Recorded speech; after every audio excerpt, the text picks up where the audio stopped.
chemical toxins or parasites or anything like that can make people really sick if they're not working with a practitioner or not just making sure that, like I said, bowels are moving several times a day. You're able to sweat. Your liver isn't stagnant. Those things really have to be taken into consideration first.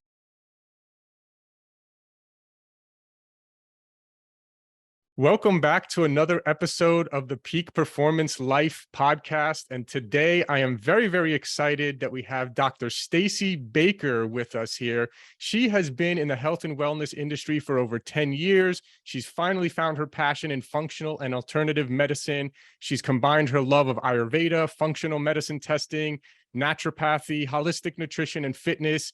And she's created a really amazing approach to wellness. So I always love when we have doctors who also take sort of a holistic approach. And we really are excited to talk about some really important topics such as toxins, detoxing. A lot of people hear about detoxing, but they don't really know why they're doing it, the right way to do it. If there's a reason why they should be even doing it in the first place. So lots of interesting topics that we're going to get into and a lot more. So Dr. Stacy, thank you for joining us today. Hi, thanks so much for having me. I'm so excited to chat with you and your audience. Yes. Yeah. Well, to get started, maybe just a brief background about yourself and how you got to where you are today. Yeah, I'll try the express version because I've been on this journey for a while. So basically was raised in a family of MDs, so physicians, but struggled with, I was raised on a farm that was sprayed with glyphosate back in the 80s and had, really, really high dairy sensitivities, which led me to have ear infections. So overuse of antibiotics and all of these things, it's really compromised my health from early on. And I was the sickest in my family of 8. But I had really bad recurring, like I said, ear infections and then, digestive issues, and downstream became anxiety and really debilitating anxiety around my teenage years. And because these things just got progressively worse, right? Because they were never corrected. And then getting into my latter years, I had breast implants. So I had breast implant illness, which was kind of like the straw that broke the camel's back. And then I had 2 babies after that. So an already stressed system, here we are adding more of that. But conventional medicine was just telling me, oh, it's, you just have hypothyroidism. And they kind of pinned it on that. And so putting me on synthetic thyroid hormone didn't obviously fix my problems. It was very downstream effect. And so I just really kind of got to a point where I was just, it just couldn't find any resolution with conventional medicine. And so I finally, and thankfully with the breast implant illness community, came across functional medicine. And as soon as I was exposed, I was obsessed with it. I wanted to learn everything I could.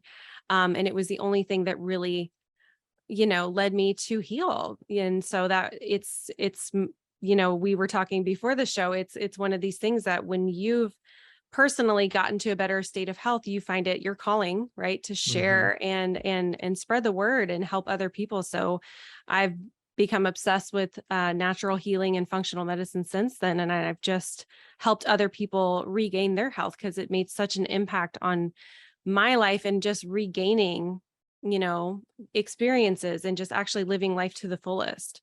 Yeah. Wow. What an incredible story. I mean, the background too on the farm with the glyphosate and Yeah. wow, A incredible. lot. Yeah. Yeah. Yeah. And then do you feel like the glyphosate was a big part of the issues that you had? I do. Looking back now, I really do, because we know that glyphosate's a chelator, which means that it strips our body of minerals. And so, organic food wasn't really a thing back then. In the mid 80s, everything was becoming sprayed and everything was conventional. And there really wasn't that, wait a minute, let's kind of take a step back. Let's have some alternatives. And so not only we would run through the cornfields, we were climbing on straw bales.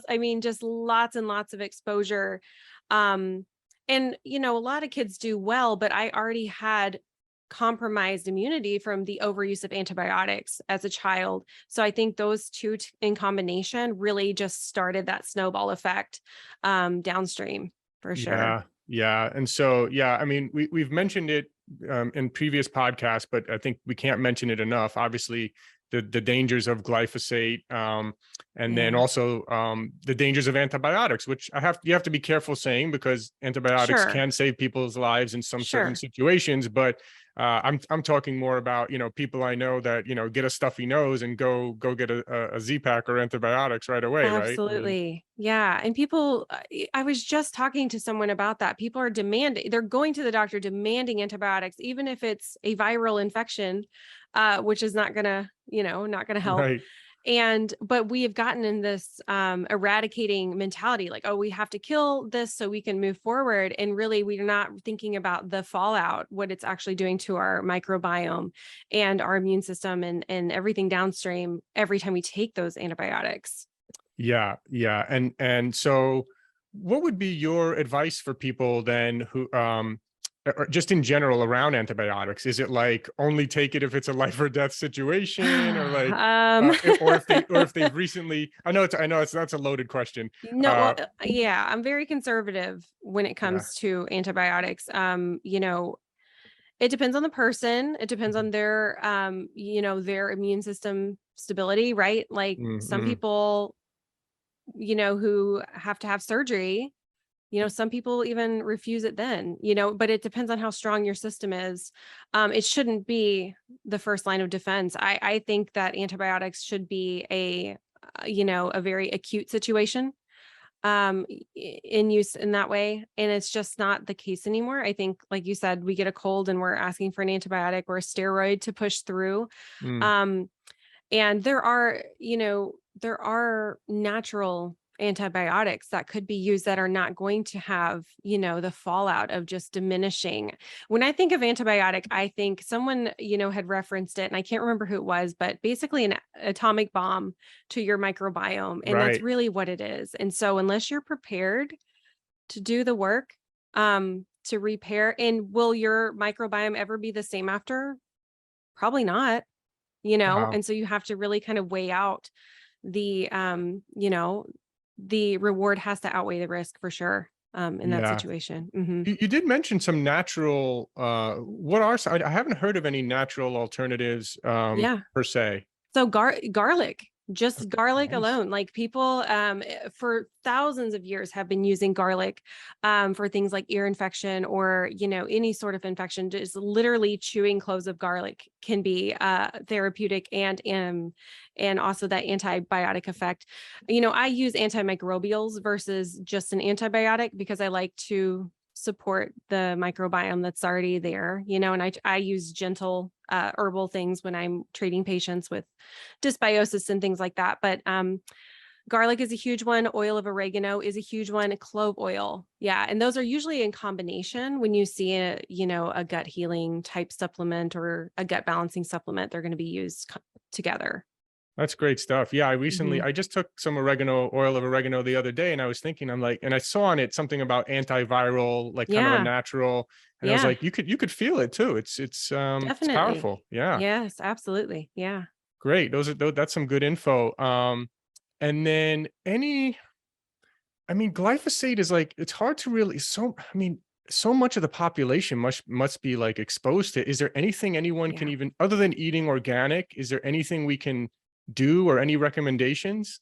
Yeah, obviously, or, and they're finding that there's, the spillover in groundwater is even spreading to organic food, which makes it even harder, right? So my my best thing is to make sure that you're optimizing and reducing inflammation and oxidative stress as much as possible, right? So that our bodies can naturally sort of detox, keeping the liver clear, doing liver support, whether it's castor oil packs or, actually doing some liver detox work. Because most people, their livers are pretty stagnant. We Did live you in a say very, castor oil? Did you say? castor oil. I Hmm. hadn't heard of that. So Oh, castor oil yeah. for the liver? Castor oil topically on a castor oil pack. Hmm. And Okay, that so will, topically, so yeah, I mean, I've heard of people using castor oil for like hair and stuff like that, but sure. in Yeah. this context, how would it be used?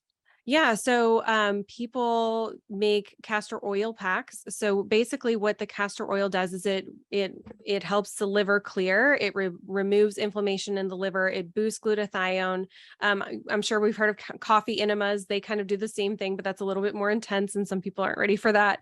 Um, but castor oil packs are going to definitely support phase 1 and phase 2 of liver detoxification. And it is just topical. Some people use heat as well to kind of get more of the effect, but just having a piece of flannel, having some castor oil pack, putting it there on your liver, adding heat to support your liver is a really gentle way that everybody can support liver detoxification. I had not heard of that. That's really Yeah. interesting. So, so it's some sort of like a patch or something like that, these Yeah. I mean, packs? you can use just a piece of flannel, but there's brands like Queen of Thrones where they have something that you can tie on. It's not Got it. messy. That you can just go ahead and put the castor oil pack on, and it's not going to you could move around. It's not going to fall off and that sort of thing. So there are companies that make it a little easier, and So if I less search handmade. castor oil pack on Amazon, I should find something. Yeah, absolutely. That's cool. I had not heard Yeah. of that as a way for liver. That's really interesting. Absolutely. Yeah. So liver detoxification has to be a priority in our environment. And it's Mm, funny because people think, well, we have a liver and kidneys, we don't need to detoxify, but most people, I mean, we're in the almost 40% of people having non-alcoholic fatty liver disease. That means that your liver is extremely stagnant. And so obviously liver and kidneys is not enough for the toxic environment we live in, and so as much as we can support and optimize detoxification, and obviously use those drainage pathways that we have, but we have to support the body so that it can clear properly. mm, mm. Okay. So yeah, so that's a big one. So liver detoxification, just wrapping up the glyphosate topic. Any Yeah. other things people should be aware Um, of or look for or do? yeah. So I use a targeted binder for heavy metals and environmental toxins. So Cellcore Biosciences they have several studies showing that just adding in the heavy metal environmental toxin binder that they have can reduce glyphosate. And that's without even changing diet. These studies are showing that it's reducing glyphosate. And it's such a major thing. And especially in children, it's becoming Mm. um, more Well, and yeah, more I of mean, an I have issue. my two daughters. I mean, they eat, so many carbs. I do my Yeah. best, but they're Yeah. only They going to eat crave what they're them. going to Yeah. eat. They eat so many carbs. And so we try Yeah. to buy organic pasta and organic bread Sure. or whatever, but still, when they're at school or they're wherever, I mean, they're Well, probably yeah. eating French fries every other day, I there's know. not much I could do about it. Right. So, Yeah. I can control it at home, um, Definitely. And but kids can yeah, take these binders too. I definitely have my kids on them, especially in those situations where I don't have control of what they're eating and consuming. But yeah, is making sure. activated charcoal like like a binder like that, or you're talking about a specific? And I've also heard you got to be a little careful with these heavy metal binders because sometimes I don't know exactly you probably know better what I'm trying to say. Yeah, yeah, sure. So activated charcoal, I don't love for a binder. Now, some of these binders do contain some charcoal for sure, but they Mhm, also contain minerals and fulvic and humic acids so that the body isn't stripped of even more minerals because mhm, charcoal can bind to our minerals, right? And so it can pull out the bad stuff, but also some of the good stuff, and we don't want that either. mm, Um, so that's why I like Cellcore a lot because they have minerals added back in and they don't strip the body. So I really like that. Um, and heavy metals, you don't want to jump into it. Definitely not. Because like we were talking about drainage pathways, if liver and kidneys aren't clearing properly, if someone's chronically constipated or has, bowel disturbances, that makes you more toxic. And so jumping right into any sort of detoxification, whether it's chemical toxins or parasites or anything like that, can make people really sick if they're mm, not working with a practitioner or not just making sure that, like I said, bowels are moving several times a day. You're able to sweat. Your liver isn't stagnant. Those things really have to be taken into consideration first. Yeah. mm. Really interesting, really good stuff. What other types of kind of like toxins are you seeing with clients coming to you where I guess they just don't know what's going on. They have some sort of toxicity, and then you're helping them do a detox. Talk a little bit about what are some of Mhm. the most common things you're seeing there and how you're maybe helping to resolve them. Yeah. So definitely, like I said, glyphosate shows up a lot. And And you glyphosate, can actually test for that. You can yeah, test you for. can. Yep, absolutely Mm, you can. mm, So Great Plains has a great test for glyphosate. I also use Vibrant Labs. They have a test as well. So those both test looking for environmental toxins. They both have panels looking for those. So we're looking for plastics. We're looking for any sort of chemicals and things like that that can be in our environment. There's usually the most prominent in our environment. Those are going to be looked at on a lab. Heavy metals, huge. Every person I've tested has heavy metal toxicity across the board. wow. Yeah, it's pretty Wow. intense. I mean, it's in our air, it's in, it's pollution, it's in our products in our home, it's in our beauty products, it's everywhere.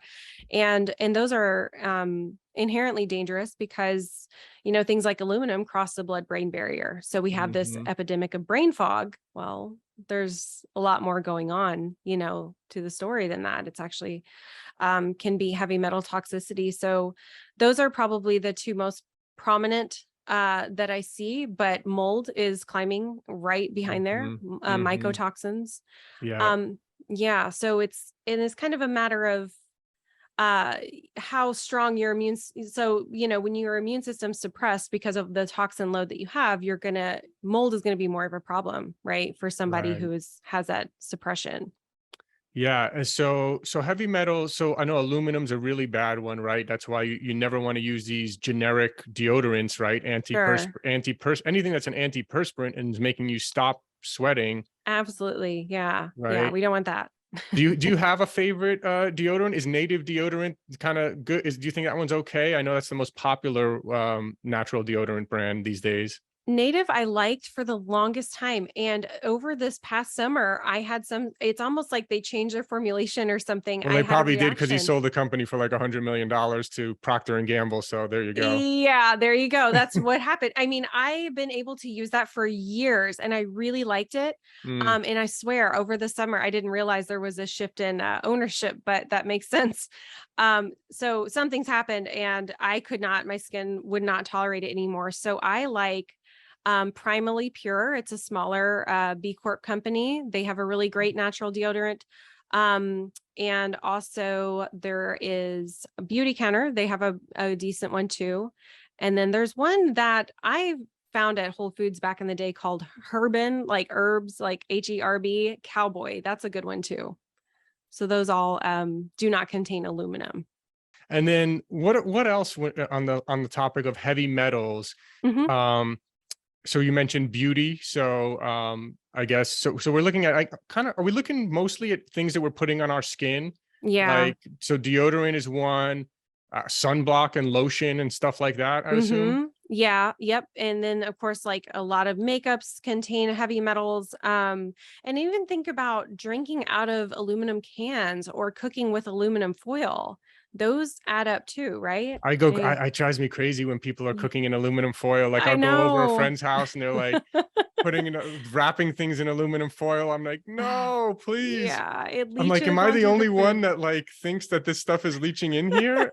I know. I cringe often when I go out. That's for sure. Yeah. Oh man. Yeah, it does. Those are going to be the top exposures, but also, any sort of vaccine is going to have a heavy metal carrier in it too, and those add up. Mm, yeah. Interesting. Do you have a favorite beauty brand for makeup and stuff like that? There are several, honestly, it's like this emergence of clean beauty products now, which I loved. So there are so many out there. Beauty Counter's another good one. Mineral Fusion, which is one that you can usually buy locally, is a good one. Azara is another company that has reached out to me, and they have really great products too. They use things like coconut oil and things like that for their products. So yeah, there are so many good, and I'd always recommend, so ewg.org. And then Skin Deep database will help you. If you do have a question of any product that you're using, it will tell you if it's carcinogenic, if it's endocrine disrupting. It kind of has a rating system for products that you can look up and kind of do some research if there's something you already have in your home. Nice, nice. Those are great recommendations. We're just Nice. we're piling on some great recommendations here, Yeah. Yeah. getting people cleaned up and get rid of those heavy metals. Yes. So you test someone, they have high heavy metals. Hmm. Obviously you're gonna maybe look at their deodorant and makeup and stuff that we just talked about. Anything else at that point that you're doing to maybe we can kind of transition now into detoxing a little? Is there? Sure. Yeah. Yeah. Yeah. So I never start with heavy metals. Like we were kind of saying, I always make sure that I open drainage pathways for at least a month or so, depending on the individual and Open which pathways did you say? their drainage pathways. So Okay. working on their liver, working on their bile, making sure they can sweat, because sweating is one of the best ways to detoxify from heavy metals. So sauna, Right. that's a huge, thing in the biohacking world. We love sauna. We love I the got my cold and hot infrared therapy. sauna. I love it. I try to use it Yes, days that I'm not working out. I'll hop in the sauna. absolutely. And yeah, Yeah. just sweating out. Cause I realized too, like, I don't, I don't like, I'm not the guy at the gym who's like drenched in sweat, all the time. Like I Hmm. do a good workout and stuff, but I'm not like sweating like that. So Sure. I Yeah. realized like, unless I'm going in my sauna, I'm not really getting a deep sweat like that to detox. Yeah. Yeah. It's another level, right? Yeah. And that's why I teach people to time their binders before and after the sauna to get even more binding Mhm. capability out of them. So you're kind of pre-binding, for anything that's available right now. And then when you use the sauna, your mitochondria really help push out toxins. And so you want to catch those on the way out with binders on the tail end. So that's a nice, way that you can utilize and get more bang for your buck Yeah. with binders in that way. Yeah, I mean, But and just so people know, infrared saunas, you can get them for a few grand. I mhm, mean, I have a small one. I think I might have paid three grand or maybe something like that. It goes right in my yeah. master bedroom, plugs into the wall. Super, super simple and convenient. Mhm. So yeah, highly recommend it. Absolutely. There's like one of those things that we're so thankful that is becoming more mainstream because they Mhm. are more, they're more affordable and they're just more of a commodity now. So I love that so much that people have them available and they've been used therapeutically for thousands of years, and we're just Absolutely. kind of catching on. Yeah, there's lots of studies about in some of the Nordic nations how Yeah, they use saunas frequently for years and how they have much lower rates of different diseases and things of that nature. absolutely. Yeah. So that is something that we do incorporate, especially when we're jumping into the heavy metal portion. But I always, like I said, address drainage. I address gut health for before too, and then work through parasites, which also can be little holding containers for more heavy metals. So whatever's showing up on your test, Mhm. you could always have more, because Mhm. parasites have this compensatory mechanism. They love heavy metals, but they kind of store them inside of them. And so until we release those parasites and get rid of them, we can't actually release all of the heavy metals that we have in our body.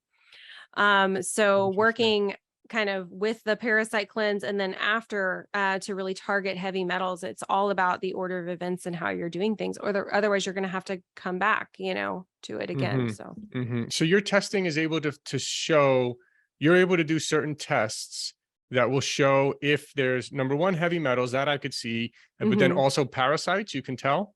I do not test for parasites so let me tell you a funny story about parasite testing. I had a client who was extremely iron deficient, extremely hypothyroid. I'm talking like 20 plus years. She's been chronically ill Mm. and she passed parasites for probably close to 9 months. 9 months.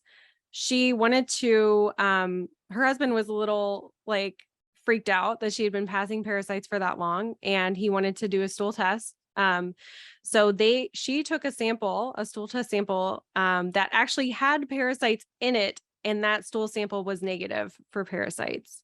Yeah. So the testing it's very expensive and it's very like limited on the species that it tests for. Mhm. So you're often going to get a negative result unless you're just right there in that, that very thin margin of what they're testing for. So everybody has parasites. It's just a matter of, are they out of balance? Mm. So we always, other cultures run through parasite cleanses seasonally. Mm. I always encourage people to run through a parasite cleanse, especially if they've had leaky gut or low stomach acid or anything like that, where they've lost that barrier, for pathogens. Interesting. What does a parasite cleanse look like? Yeah. So, obviously it's going to be an herbal for what I'm doing. So we're going to use targeted herbals for parasites. And then also I like to time it around a full moon, if possible. Interesting. Yeah, because parasites are more active around the full moon. So you're going to often bring them out of their dormant stage around the full moon. And so you can really kind of, just like we're targeting the binders around sauna, if we target parasite cleanses around a full moon, we get more action really. So a few days before, we'll pick up the pace on parasite dosing. We're definitely going to be on binders the whole time because, like I said, parasite release nasty things when you're releasing that, getting rid of them.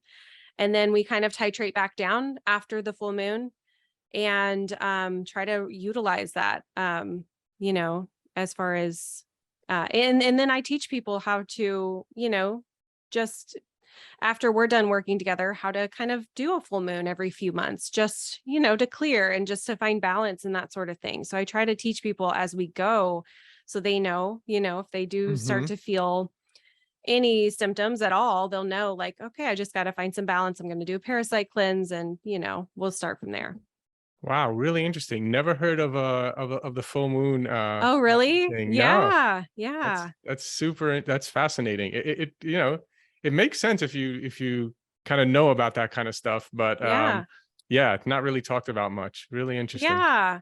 And it's not like oh, astrology full moon. It's very scientific to that parasites, I'm sure you've heard ERs go crazy over full moon, right? We have a lot of psychiatric illness and things like that.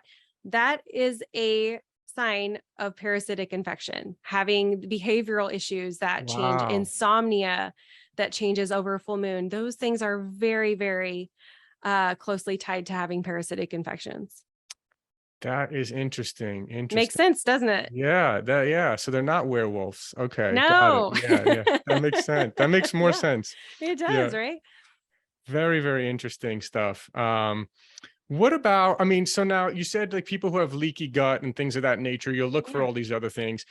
A lot of times though, could leaky gut just be caused by just a bad diet? And is there kind of Oh, yeah. general advice and things that you're looking for in a diet that really causes a lot of these gut problems that you're seeing? Absolutely. I mean, just diet alone can cause leaky gut. Stress alone can cause leaky gut. Mm. Just gluten can cause leaky gut, so there's so many things that people, if indigestion and bloating and just malabsorption is an issue, there's a lot that you can do with diet. Before, unless you really have a severe bacterial overgrowth or something like that.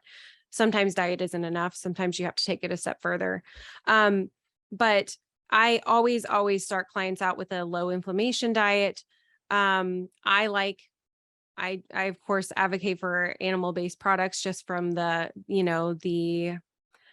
nutrients that I was vegan for a long time. And so I do understand the vegan thing, but I think that people get well a lot quicker when they're utilizing animal products.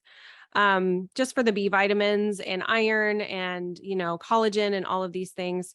So we definitely do a low inflammation diet, and then we adapt more of a paleo-ish diet Hmm. as we continue. And I'm not super strict about it. If people feel better having some grain or some rice or something like that, I want them to be intuitive with their eating, Hmm. but really focusing on whole real foods. I mean, I know it seems too simple, right? But making sure we're really cutting the processed foods, cutting the refined sugar, because that's just going to feed bacterial overgrowth, feed, fermentation and things like that. Cutting alcohol is a huge one. Hmm. You really can't heal the gut when you're continuing to drink alcohol. It just doesn't work. Because alcohol is also going to have an effect on the microbiome. It's going to completely wreck your beneficial microbiome. So if you're trying to find balance, alcohol really can't be utilized in that time. Mm-hmm. Um, so those are the biggest things. So, gluten, dairy, um, seed oils, of course, which are Yeah. just super inflammatory, and then just refined sugars. Those are the main things that we cut initially. Got it. Got it. With dairy, I mean, if you have like organic, pasture raised, feta cheese and stuff like that, does that kind Yeah, of fall outside of the category of like normal dairy, in your opinion? it does. I do the people who can tolerate raw dairy, I give them the green light because, it does have so many beneficial effects to it. I normally cut it initially for people just like the first month or so, just because I don't know if they're intolerant of it or not. So we're just Mm-hmm. going to cut it to lower inflammation as quickly as we can so that we can start to rebuild the gut. And sometimes there is a connection to specific parasites and dairy allergies too. So sometimes after we clear parasites and gut healed, people are more tolerant of things like raw milk and even maybe some yogurt or, some grass fed whey or something like that. So I'm not completely anti dairy. I just kind of start them out, without the dairy and the gluten initially.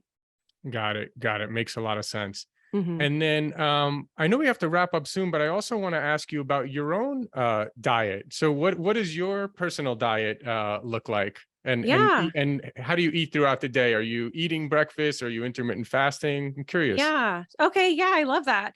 So, intermittent fasting, uh, there's a window that works for everybody, I think, and I think women are extremely sensitive if they go past that window for their hormones, right? Because then their stress hormones kick on and then their sex hormones go down. And Hmm. inherently, that's kind of what happens. So I've been very cognizant of that and the effect that that has on me. But I try very hard to stabilize my blood sugar throughout the day, making sure because if your blood sugar is erratic, your nervous system is going to be erratic and everything else downstream. So for me, I generally get up at 4:45 and work out. So I don't really eat before I work out unless I'm just drained for some reason, don't have a lot of energy. So following that workout, I have about 40 grams of protein right after. Protein is Yeah. so undervalued Yep. and it's very, very important. So I make sure that I usually stick with liquids before lunch just to give my digestion a little bit of a break. Hmm. So I'll have a smoothie loaded with blueberries or some antioxidant fruit or something like that, grass-fed whey, um, something like that, just to get some protein in, a little bit of healthy carbs.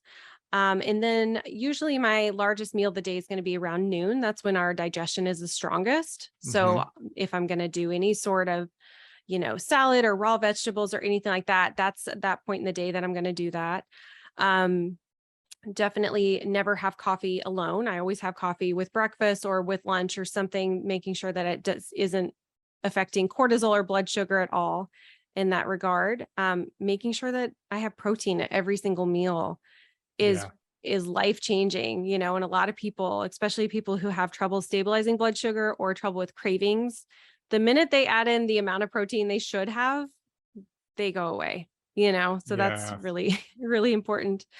And then yeah, and then maybe a snack midday, something that contains protein, and then dinner with my family, so that usually looks like another source of we do a lot of like shredded chicken or we do a lot of Mexican food. So whatever that looks like, we do that together. So I typically try to stay away from grains.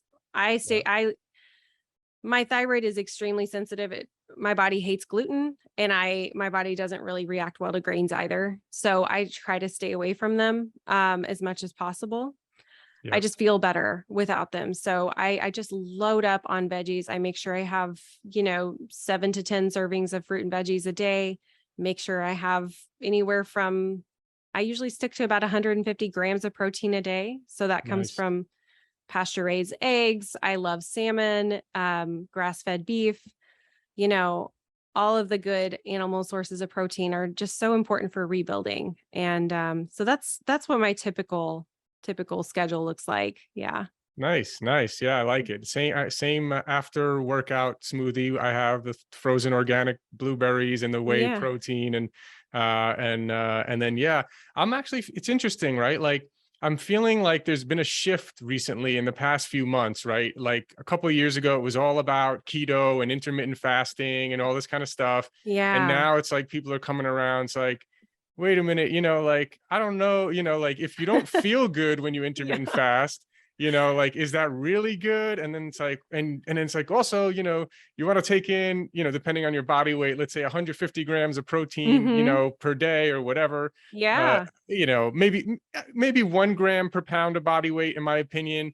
That's Yeah. ideal, but it may be a little high. But even if you're 0.7, something like, for me, because I'm like, I'm 182 pounds or something, like, for me to get 182 grams of protein, I gotta really like stuff my That's a face. lot. Yeah, that's Yeah, a it's lot. hard, Yeah, it right? Like, if I is. look at a smoothie and 2 meals, even if I'm Sure. doing 40 grams of protein in each one, it's still only Hmm. 120 grams of protein.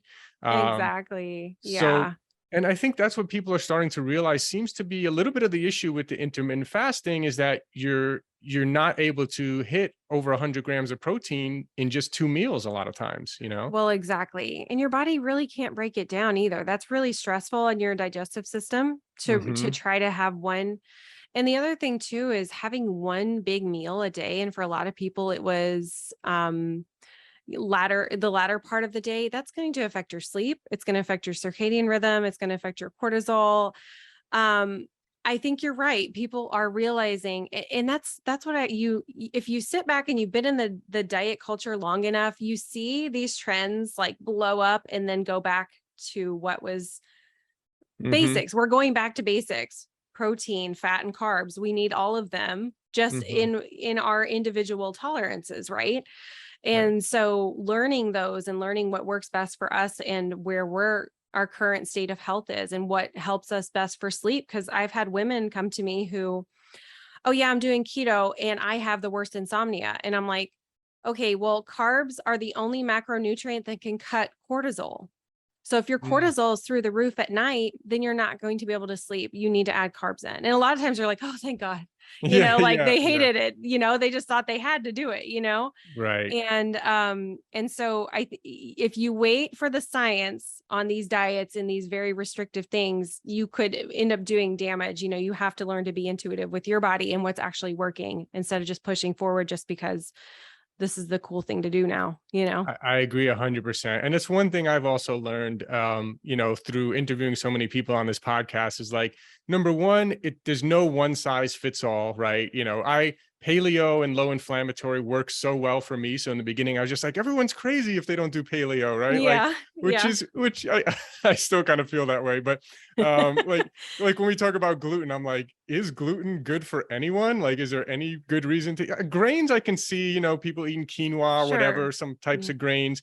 I'm like you, Mm. I'm very sensitive to grains. And Mhm. I would call myself low carb, but definitely not keto. I would say I'm under 100 grams of carbs a day, but Mhm. I'm not going to ever be like, oh, I'm not going to eat that vegetable, or I'm not going to put blueberries in my smoothie because I'm going to Yeah. go over my 25 grams of carb allotment for the day. Exactly. Yeah. Being intuitive with it. And, if you're Yeah. not craving carbs and that's the, level that you're at, then you're good.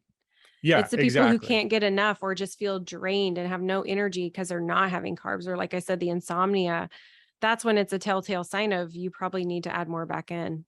Right, right. And yeah, and it's also, I'm like, for a while, I was like, why am I not gaining more muscle? And it's like, well, I'm, only eating 90 grams of protein and no Yeah. carbs, every day. Yes, So exactly. Yeah. Yep. We got to looking at things support like, support the goals dietarily. Yeah. Yeah, yeah, for sure. yeah, exactly. So, well, this has been amazing. Where can people learn more from you? Yeah, if they want to follow you, learn more.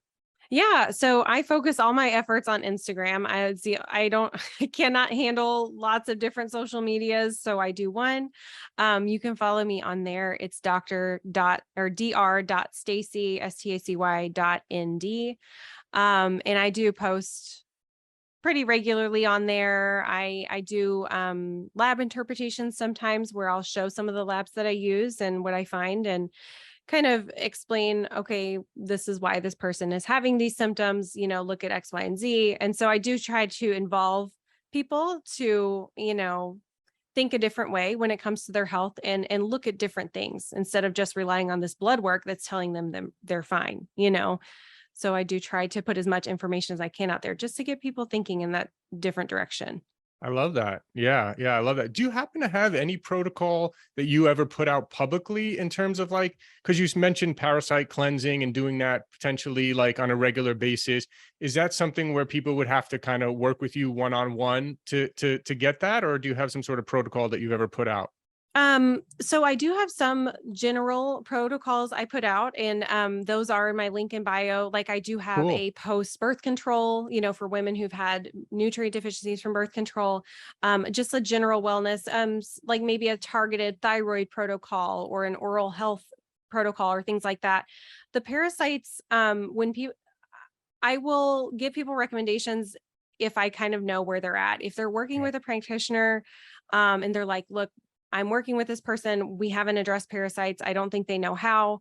Then I'll kind of give them access to the products that I use, but they are very therapeutic grade products. And so Okay. I feel irresponsible to just open them up to anybody. But if Mhm. people are like, if I, kind of run through, assess, okay, what's your drainage look like, things like that. And I feel like they're okay to do it, then I feel okay about recommending them for sure. Okay. Okay, great. And if people want to work with you directly, if they feel like they have some issue, they should just DM you on Instagram. Yeah, definitely. Yeah, absolutely. Great. So it was at dr.stacy.md on Instagram. Indie, And naturopath. ND. Oh, Yep. Yeah. ND. Cool. Okay, good. Yeah. I'm glad I clarified that. Yes, Great. thank you. Yeah. Well, this Yep. has been amazing. Thank you so much for your Of time. course. I Thank learned a you. lot. You gave so many great recommendations and yeah, it's been a lot of fun. Thank you. Thanks so much for having me. It was great chatting. Thanks for listening. And just a reminder, if you haven't yet tried any of our Peak Performance products, you get 20% off your first order. We have one of the largest selection of USDA certified organic superfood powders, as well as very high quality supplements. And you get 20% off your first order at buypeakperformance.com. That's www.buypeakperformance.com.